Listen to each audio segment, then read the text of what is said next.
right, so welcome back to a special episode of Happy Hour with Happy Hour with Heather and Guest. As always, I'm that other dude, Andrew, joined by Heather, and today we have the privilege of speaking with Dante, formerly from the band Widower and a bunch of other projects. TEL. And yes, I'm Widow. I'm so sorry. That's the name. The last album that was released was titled Widower. I was Yeah.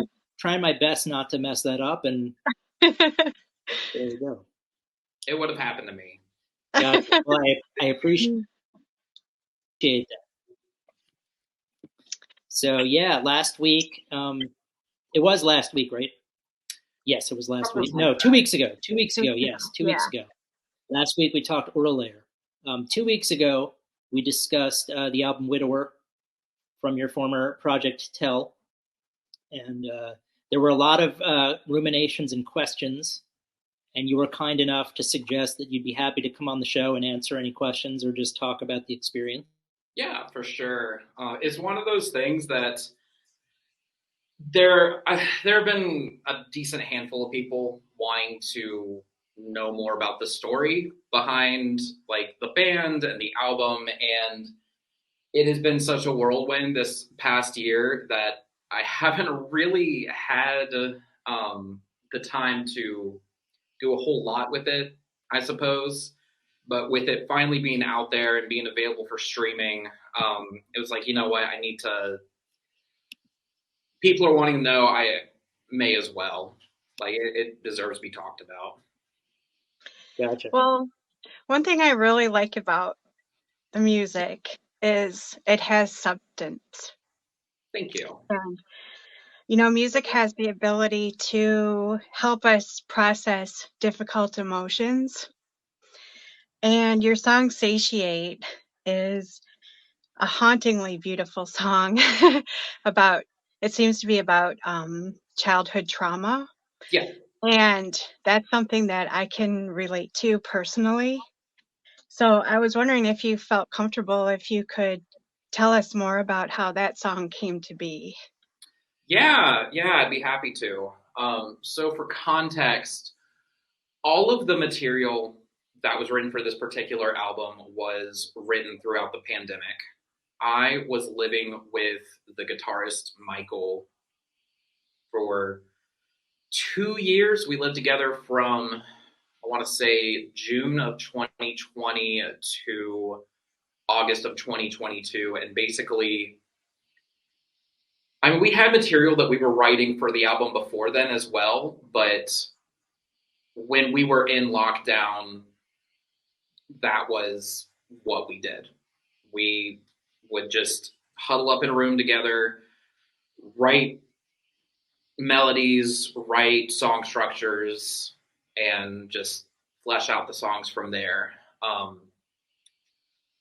I've always been the lyricist in TEL, and I always wanted to write about my own personal feelings, my own experiences, things that people could relate to. And that particular song was in regards to my upbringing in a very rural part of Virginia, which is where I grew up. It's called Blacksburg. It's where Virginia Tech is. And there were just a lot of things that over the course of my being in the band and writing about some of the experiences that I had as a child, as a teenager, as an adult, I was really having to fully come to terms with as recognizing as, life-altering experiences. And one of the things is I still have family that live in that town. And every time that I go down there to visit, I pass by the house that I lived in when I was a teenager. And the lyrical themes of Satiate in particular came from me just passing by that old house and thinking back on just some of the decisions I made when I was younger while I was living there, and kind of looking back on it and being like, yeah, like that was real. Those were things that actually happened to me. Those are things that, they don't define me, but they played a big part in how my formative years turned out, if that makes sense. Yeah, yeah. I it I think it's amazing when you can take everything and experiences that you've been through and be able to put it into a song like that really resonates with people. Yeah, yeah, that was always the aim for me. I mean, I always really enjoyed very personal, like close to the heart type of music. And especially in like heavier sounding bands. And so that was always something that I intended on keeping very consistent in TEL. All of those songs were always very personal. And I may someday like release all of the lyrics for the album. I haven't yet, but it's hard to say what I'll do with them just because the vocals are a lot clearer on this album than on previous works. So I kind of let the listener like sort of interpret it to their own ears. And I'm glad that the message I was trying to convey with it was something that you were able to understand and resonate with. Yeah. Well, I'm sorry, Heather, I cut you off. Oh no, you go ahead. Well, I was going to say the way Heather and I usually operate is she's really aware of things like lyrics, and she'll do lyrical analysis, and she'll really spend. I'm much more of a. I mean, I don't think there's really a term for it in terms of music appreciation, but Heather's really great about um, being able to, like you said, interpret. She has a great ear, and she spends the time. Um, I usually don't spend the time doing stuff like that. That's why part of the reason why I feel like we make such a great team is because I'll bring other things to the table, like going on long-winded tangents, comparing your experience that I assumed making this album to Martin Scorsese making Raging Bull, figuring, okay, this is it. This is the last movie I'll make. I got to make it the best I can. That's fair. Yeah, that's a fair comparison. What I will say is that when we made the album, up until the end, it wasn't intended for it to be the final thing. Right. It wasn't. What ended up happening with the band wasn't planned. Basically, we were still trying to plan out the tour for our first album when COVID first hit. When we released Low Life in 2019, we did a 5-day run on the Northeast, and our intention was to just grow from there. Well, literally, 2020 starts. My guitarist Michael and I were literally sitting in the Starbucks starting to plan out a route for a tour on the Southeast. And basically what we were going to do is, we were going to like focus on being regional, like focus on like getting acquainted with the Northeast and the Southeast, and then make our way out West, make our way overseas. And then COVID hit. And all the while, like there were just things happening in our personal lives that were making things difficult, and just all sorts of elements that were becoming more and more difficult to work through. And once it got to 2021, 2022, it was kind of getting to a point of, all right, we didn't get to properly tour this album that we wanted to. We have all this other material that we're working on. We did a split that turned out really well. Why don't we continue in this direction, write and record more material, and then focus on that being like what we tore off of? Well, what ended up happening was just every time that we would start to try to book shows, another wave of COVID would happen. And so we had to keep falling off of these shows that we were booking, and all the while just, we got the album done. It was a very lengthy process with first the recording, mixing, mastering. There were a lot of things that, not for anybody's fault, like nobody did anything wrong, but it was a very tricky process where a lot of things that we wanted to convey but didn't have the words for just weren't quite lining up. And so then by the time that it was all finished, it just had become such a strenuous experience that it was kind of hard to maintain that same level of enthusiasm about it. And on top of that, we also had other projects that we were starting to become more invested in. And it just kind of got to the point that it was becoming more and more difficult to keep things together. And so by the time that it was all finished, I kind of mentally was getting burnt out. Some of the other band members, I'm not going to speak on their behalf, but I could sense that, there was focus on other things going on in their lives. There were other things that people were wanting to like focus on. I had other things I wanted to focus on. And basically it just got to the point that it was like, all right, let's just get this fucking album out. Let's just get it out and just kind of focus on what are the next steps for us as people, really.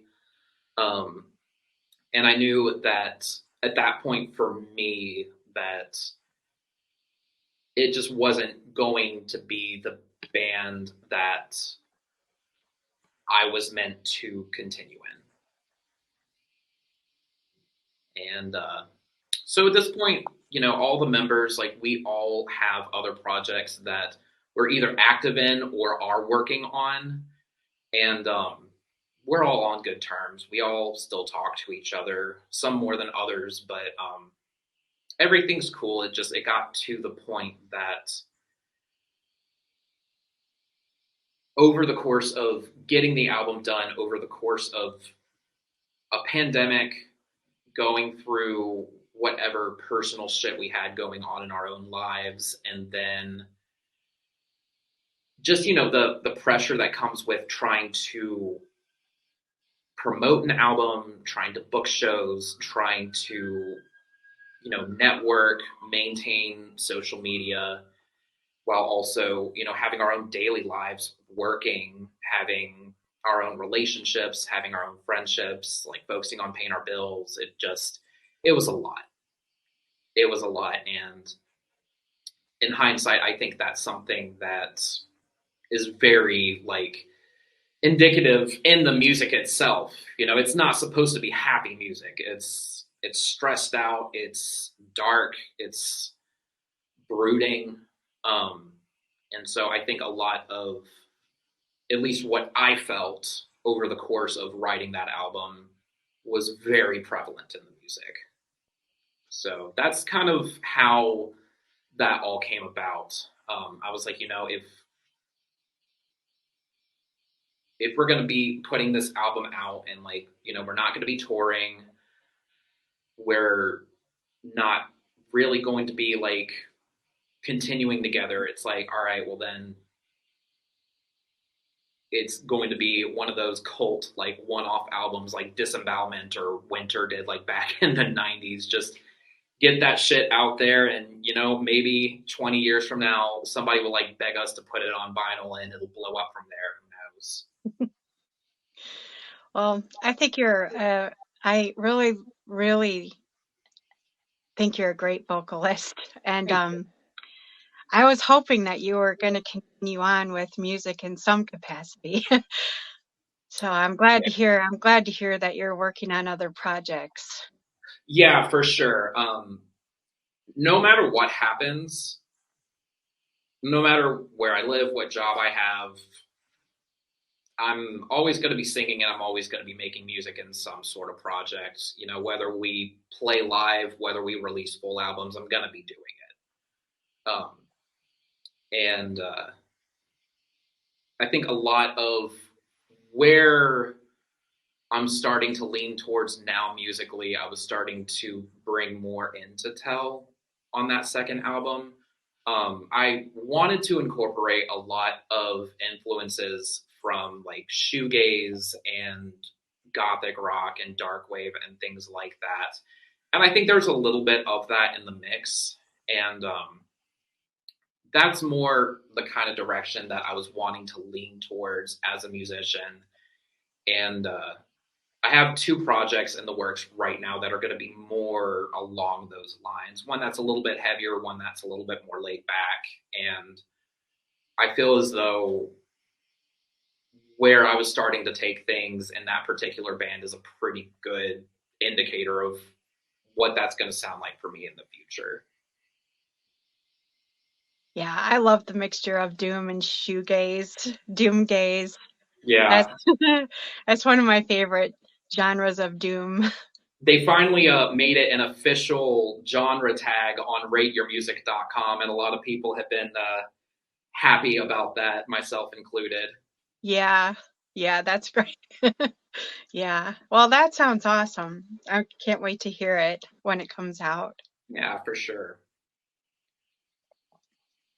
For sure. I was actually just telling Andrew, so he had mentioned that he's you said that you're in South Carolina right now, but usually you're in Alexandria? Yeah, that's correct.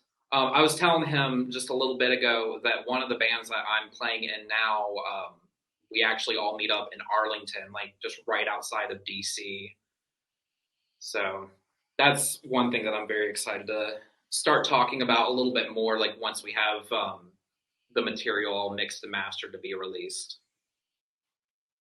Yeah. Andrew, I know you had I know you brought some things up when we talked about the music, and I know you had some there were some things that you wanted to ask. Yeah, well, I think Dante sort of covered a lot. You know, I was more curious about when you realized that this was going to be, you know, based on what you just. First of all, thank you for telling us sort of how everything went down. But I think I was curious as to when you recognized, okay, this is going to be it. But it sounds like that was more an afterthought once the album came out, as everything continued to be magnified by the. It sounds like you were all basically victims of circumstance, and that. Yeah, I think it was that, and just overall. And I'm saying this like I absolutely would never want to say anything negative about the guys in TEL. I think there were just some things that we just couldn't agree on. There were just some things that some people want to play in certain ways, others want to play in other ways. There were just personality differences at play too. And it's not that any of us were bad people or, you know, that we hated each other or anything like that, but just things that ultimately we weren't going to be able to compromise on and still feel satisfied with what we were doing. I think probably, I think when I knew that our days were numbered was probably a little bit before we recorded the final track, Hostile.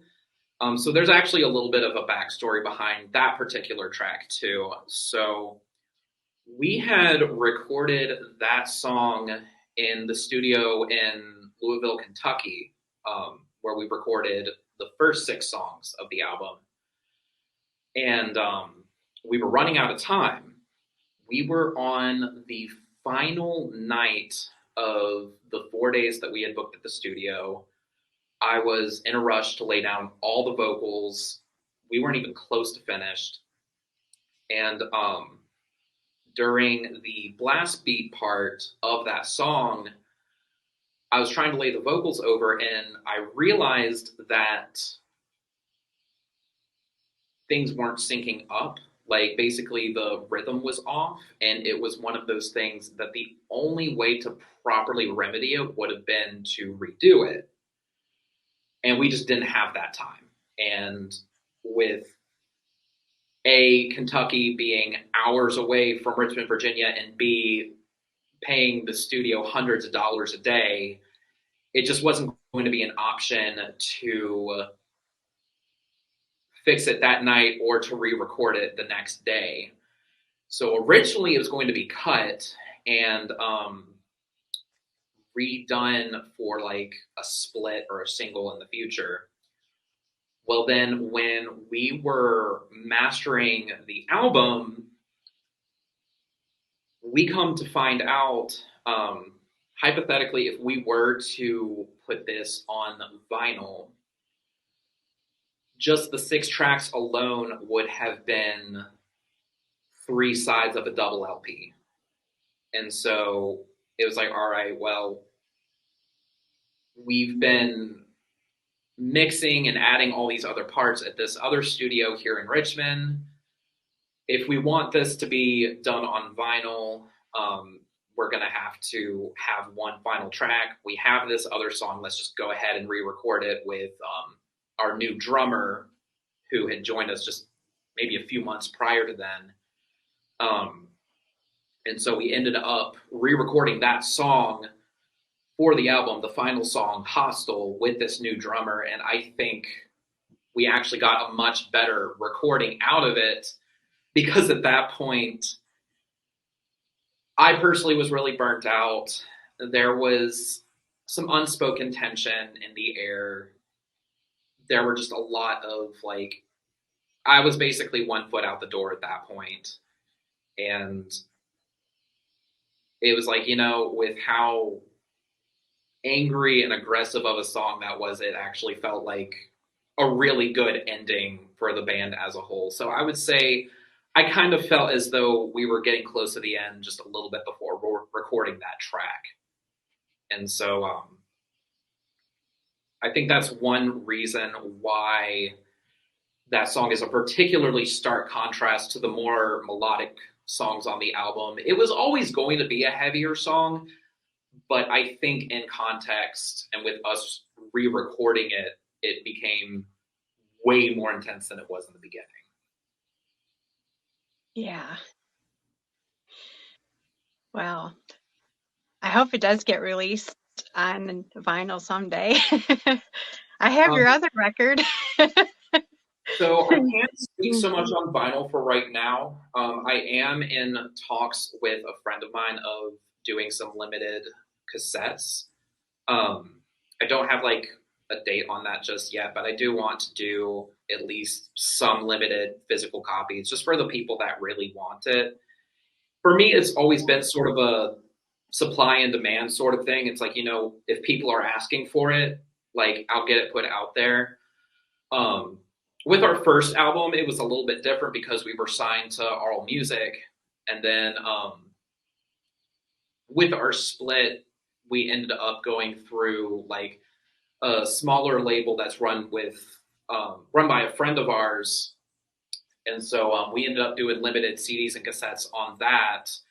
And then we're completely unsigned for this album because when we approached Aural Music about it, we were like, hey, so we're broken up. If you still want to release this, that's awesome, but we understand if you don't. And understandably, it probably wouldn't have been the best business decision for them. So I'm kind of just like DIYing it now. So I'm like, all right, if there are enough people asking for it, I'll make it happen.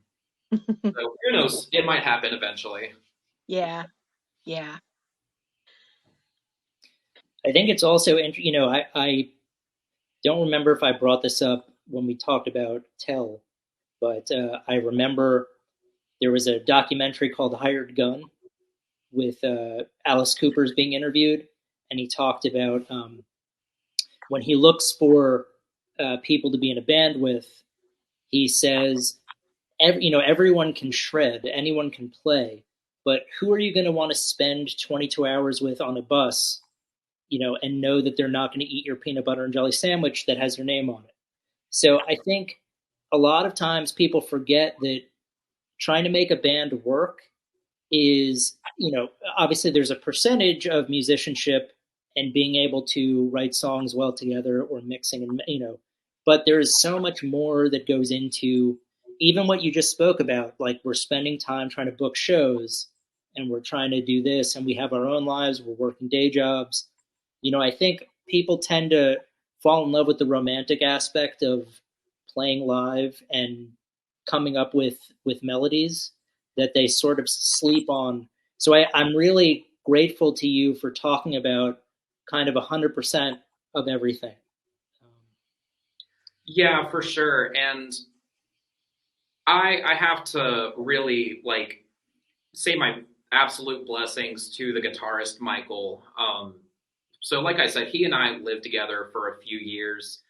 He and his girlfriend Natalie are angels. They are really good people. I'm very grateful to have had them in my life. And even times that we might not have agreed on something musically, there was still that willingness to try to make something work. And I will hand it to all the members that ever played in the band. I mean, it was always very collaborative.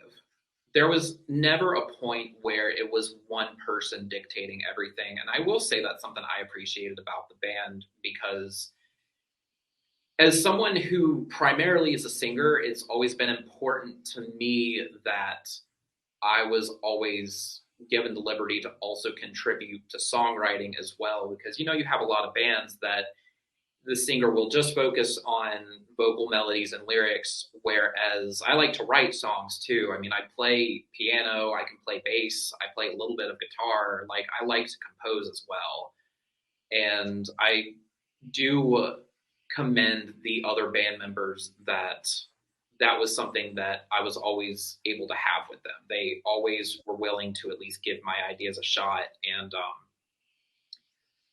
that was one thing that I do appreciate about Widower in particular, is that a lot of those songs started out just me and Michael, me shittily playing one of my acoustic guitars or my piano, and Michael transposing the melody and kind of building it into a song from there. And what I will say too is that I think some of the best times that my bandmates and I did get along was when we were on the road. And that's why it was kind of a shame that it was so difficult for us to be able to tour, because they were really good times. We did that 5-day run on the Northeast in 2019, and when it wasn't playing the actual shows, I mean, we were still exploring the actual towns that we were in, and it was a good time. Those were times that I really enjoyed some of the aspects of that band, and it is something that I look forward to with future projects. Sure. Well, and it's, I mean, whether or not you've ever considered, was this experience worth it considering how things ended? I made the point with Heather to suggest that she and I both loved this album. So whether or not that holds any, I'm sure there are other people like us who really, and hopefully they'll reach out to you and demand that it's put out on different formats. Yeah, for sure. And it definitely was, it was definitely worth it. I mean, I came into the band, freshly moved to Richmond from a small town. My only band before that had been basically in the middle of nowhere, playing with a couple of friends of mine. We never played any shows, and the little material we did record was all on our phones. So this was the first big serious project I was ever involved in. And so it's one of those things that even in the most frustrating or difficult parts of it, it was very much worth it. Absolutely. Yeah. Well, when your new projects are to the point where they can be promoted, please let Heather and I know, and we'll happily get them out there. Yeah, I'd be happy to. One of them actually, our social media just went live the other day. So I have two new bands. One of them is a shoegaze band called Million Year Summer. On Instagram, it is million period year period summer. That is a project that I am singing and playing bass in. And we just recently brought on one of my best friends. Her name is Leah. She has a dream pop project called DeBrider. She's magnificent as a musician. I'm very excited about where things are going to go for that band. And then my band in Arlington is called a Solemn Epitaph, which is more along the lines of, I guess, like 90s gothic doom, epic doom sort of stuff. We haven't really gone super live with our social media stuff yet, but I think that one's pretty close to actually getting our first demo out. So I'm hoping to have that out within the next like few months, and hopefully we'll be playing some shows as well. Terrific. Well, we will certainly get the word out once things are ready to go. Yeah, thank you. I appreciate that. I really appreciate y'all's support as well. Yeah, well, I mean, that's part of what makes the show so much fun is Heather and I will both suggest bands to listen to and then hopefully shine the light. You know, sometimes it's difficult to, you know, I mean, Heather usually brings a band to me that I've never heard before. And then when it hits and I really like it, I sort of want to run to the mountaintop and, you know, scream it out to other people. So It's a good trait to have. yeah, well, this is our version of running to the mountaintop. Yeah, that's the fun thing about music is being able to share it with other people. So, Sure. yeah. Well, thank you so much. I am so appreciative of you coming on and talking with us. Yeah, Thank I you really so appreciate much. that as well. Definitely. And we'll be in touch with all the music you're doing. Awesome. Thank you guys so much. Yeah, it's our pleasure. Thank you. Have a good one. Yeah, you too. All right. I'm going to stop recording.